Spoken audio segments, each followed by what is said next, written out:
Welcome to FightinGators.com. I'm Amanda Wood here in the swamp with Cody Jones. We just got done talking to some players, and they seem pretty optimistic about the injury to Hargreaves at last night's practice. Muschamp came back and said that the MRI revealed that it was just a bone bruise. Cody, how does that kick off the start of fall practice? Yeah, I don't think anything that anyone wanted to start this thing off with, especially after the way fall camp really was for a whole month last year. It seemed like every day there was a different injury. So to see the All-American corner, probably the best player on this team, go down that early, I think probably brought up some scary moments and memories from this team from where they were at last year. So I think just getting past that, getting good news that he is okay. He might miss some time, obviously, just to get over that bone bruise, but it's nothing that should jeopardize him for the start of the season. I think that it was able to for everybody just kind of take a sigh of relief and relax a little bit. You saw the players last night just kind of flocking to him, making sure he was okay. They know what a big deal he is to this team. I think most people do as well. So it's certainly not the ideal way to start this thing, but I think now that they've got that positive news, everybody's able to relax a little bit and just kind of settle in.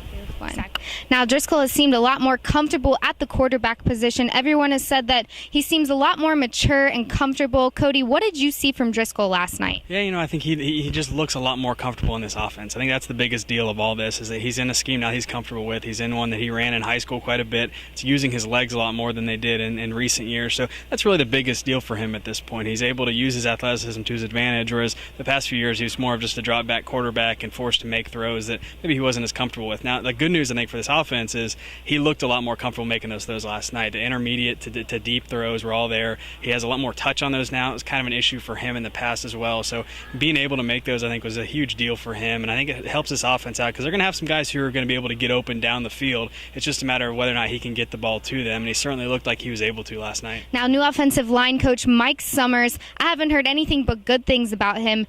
New center Max Garcia said that he coaches his players a lot like he's playing chess, because he treats all the pieces like they're differently, and a lot of coaches like to coach their players like they're playing checkers, like they're all the same. Cody, what do you think about Coach Summers and this offensive line? A lot of positive reviews from a lot of these guys so far. Now, obviously, I don't think a new coach would come in and get negative reviews from the players that are trying to earn playing time from him, but he does seem to be a little bit more positive than some of the other coaches have been in the past. A lot of guys talking about the first thing with him is he's a technician. He really focuses on their technique. He focuses on their form, even some of the smaller details that you wouldn't even think a coach would maybe look at. He's focusing on those and makes a very big deal out of them. So that's really helped these guys out. They feel a lot more comfortable on the field doing that. And I think that's kind of the biggest thing for them, is they know that they have a coach who's really kind of picking them apart for the most part, but still kind of rebuilds them in a positive way and coaches in a positive way as well. So I think that helps them quite a bit just to feel more comfortable on the field, and that's why they're kind of hoping that this is a better year for a position unit that certainly needs to be a lot better than they were last season. We've got a lot more fall practice to look into, so keep it locked right here on FightinGators.com for all your Gator sports updates. For Cody Jones, I'm Amanda Wood.